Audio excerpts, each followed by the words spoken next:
Hi everyone, in this mind capture series of videos, this will be the third video. In this video, I'm going to discuss someone's opinion piece. I'm going to draw from that to speak about Cyril Ramaphosa. This is not going to be a short video format, so take your time when you have time to watch this and listen intently. And you will find the link to this opinion piece in the description below the video as well as in the first comment. And this opinion piece is in IOL. And it says, Ramaphosa, why did we not see it coming? Now, I certainly did see it coming. In fact, after Cyril Ramaphosa was sworn in as the president of South Africa by Mogoeng, who was the Chief Justice at the time, I made a Facebook post where I said that people will still wish for a day that Zuma would actually be in charge. And I understood why this would happen and why things would become so bad under Cyril Ramaphosa that it will become unbearable, that people would actually wish that they would rather have Jacob Zuma in his stead. In this opinion piece, and this opinion piece is by Ray Solomons, it says President Cyril Ramaphosa is very much like the tragic figure in the Shakespearean plays Hamlet and Macbeth. And this is very apt, the way he put this very succinctly. Hamlet, because of his vulnerability, which was always there, but well hidden by his media chorus, eventually caught up to him. And Macbeth, because his thirst for power could not be quenched by being satisfied with ruling, as was expected of him, but instead he tried to rule in the form of a dictatorship. Now, a lot of people would say, but Cyril Ramaphosa is not a dictator. He absolutely is. And I mean, this is not difficult to prove. He has been power hungry and power thirsty for a long time. All of you that have watched my video on the life of Cyril Ramaphosa will understand that he very cool and calculatedly worked out a life, made choices that brought him to where he is today. Ramaphosa's failure is our failure as South Africans, and I fully have to agree with him.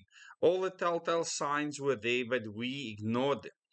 Now, certainly there's many people, especially on this channel, that might not have ignored those signs. I certainly didn't, but I had special information, so I had an unfair advantage. But most people were fooled, and this is why I put out the first video on Naspers, which was a company that absolutely put out the Cyril Ramaphosa narrative. It was a narrative that was written in the skies and had to play out in front of everyone. If you looked up, Cyril Ramaphosa was coming down to save South Africa post the Jacob Zuma era. The first person to recognize Ramaphosa for what he is and would not entrust him with the leadership of the ANC was the late Nelson Mandela. Now, you might find this as a surprise. I've said in my double days meetings that Cyril Ramaphosa was always meant to follow up Nelson Mandela. Now, this was not Mandela's plan. This was the people that negotiated with Mandela. It was their plan. But as I've told you in the double days meetings, Mandela turned against their plans and therefore he only served one term.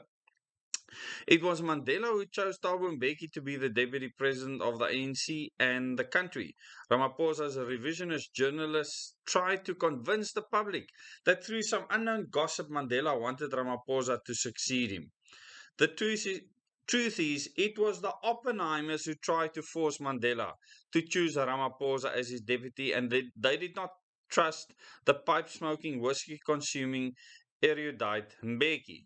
Now, I've spoken about this at length. I don't know where the writer gets his information from, but I can absolutely confirm this. Nicky Oppenheimer, his dad, Harry Oppenheimer, was Cyril Ramaphosa's mentor.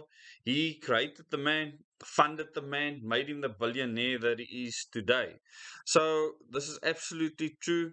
The Oppenheimers, it was their plan, him as a committee of 300 members, to make sure that Cyril Ramaphosa follows up on Nelson Mandela. And remember, this was negotiated in secret with MI6 present, the British Foreign Intelligence, with many other agencies present, except for the people of South Africa and their representatives, because we don't really count. Mandela saw in Ramaphosa's eyes what all of us see today, emblematic of dollars and someone who would sell his soul for the greenback, the dollar. So let's forgive Mandela and not blame him for not warning us in advance about Ramadollar. What about Ramaphosa's recent history? Well, in 2012, Ramaphosa, as in the court case by the Lonmin workers seeking compensation for their fellow miners, have been massacred in what remains the largest mine massacre in South African history, where Ramaphosa was directly implicated in calling the police in to deal with these pesky miners who, in his words, were a danger to Lonmin. Marikana will haunt Ramaphosa as much as the ghost of Arthur Fraser to the very end. But it was not just Marikana. Before Ramaphosa was elected to the ANC presidency, rumors were circulating about ANC coordinators, and chief among them were current members of his cabinet, Ronald Lamola and Kumbuzo Nsaveni, who were reportedly running to Fala Fala Farm to receive hundreds of millions to distribute to delegates to buy votes for Ramaphosa. And this is why, once again, I don't know where this person gets the information, but I've made it clear that the money at Ramaphosa's farm, it was there to buy votes for his re-election in the ANC presidential race. Let's continue. In Saveni, as it turns out, angered the other Ramaphosa loyalists because instead of distributing the amounts to delegates, she was allegedly found to have received many millions into her personal bank account, and so it goes on. By all accounts, Ramaphosa raised at the very least 1 billion rand. That's 1,000 million, all allegedly laundered through Maria Ramos's ABSA, Michael Jordaan's FNB, and I have those documents with me, and Stephen Kosev's Investec, Simpiwe Sablala Standard Bank, and Mike Brown's Nedbank, who was busy with the Guptas as per the Zondo Commission. Ramaphosa is the first ANC president to openly admit to receiving money from white capital, allegedly paying ANC members to pay other members, allegedly laundering some of this money through lawyers, trust accounts, and other companies, and then having the temerity to construct 2 mansions on the slopes of Table Mountain, said to be worth almost 100 million rand. And the media has spoken broadly about Ramaphosa's mansions on the slope of Table Mountain. So intoxicated with Ramaphosa supporters with their hatred for Zuma that they ignored these signs that were right in front of them. And I was sickened, absolutely appalled. It was vomit worthy seeing these people with their Cyril Ramaphosa Superman memes and kissing his feet practically at Sea Point on the promenade, where later on they would get police to beat women and even a child in the process. Then came Busasa, the bizarre explanation of Ramaphosa's son, as well as the equally bizarre sudden death of Gavin Watson, still unexplained to this day. Ramaphosa's chairmanship of MTN in partnership with the women beaters, the Taliban, and those fanatics in the royal indictment in Iran, as well as indictments in the US of MTN for cavorting with terrorists, still escape the public eye. The sweetheart deal with the Public Investment Corporation, the PIC, that holds all the pensioners' funds, allegedly paid Ramaphosa for MTN Nigeria shares, which were hopelessly worthless at the time, are a telltale signs of things to come. When the PIC reportedly invested few billion rands in Smile Telecoms, Ramaphosa's partner and friend Irene Chanley, despite not being able to pay back a cent, gets appointed to the PIC board. Then there is more, and this is going to get really interesting now.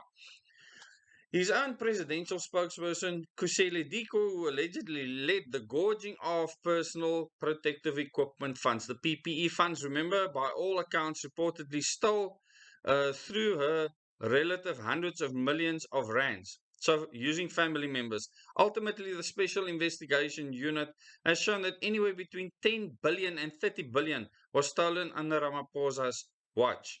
That is 20,000 million and 30,000 million. All of this occurred under Ramaphosa.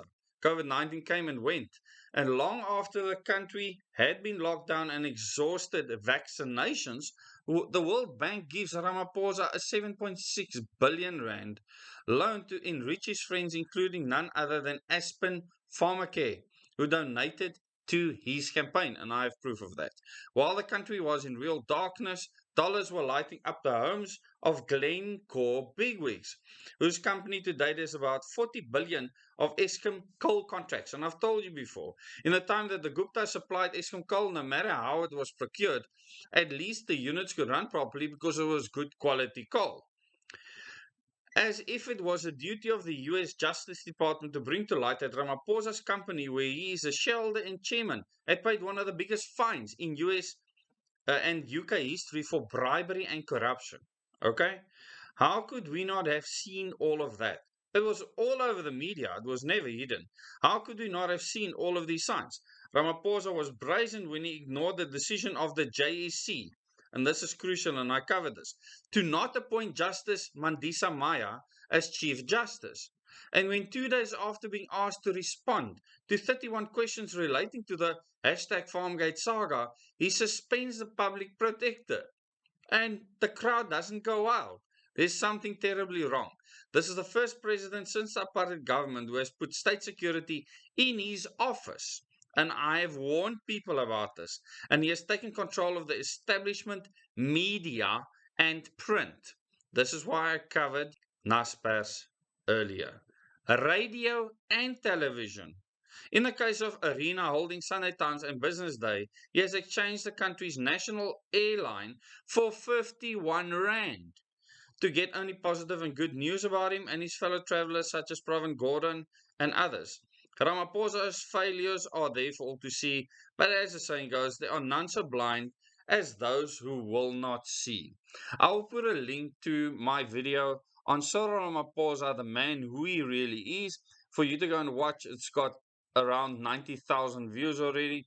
Please go and watch that video and share it so that you can understand why this information you just received. For you to think about that and think, have you been fooled? And how has your mind been captured?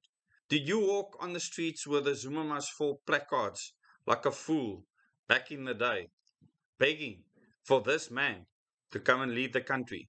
Thank you very much. Till the next video.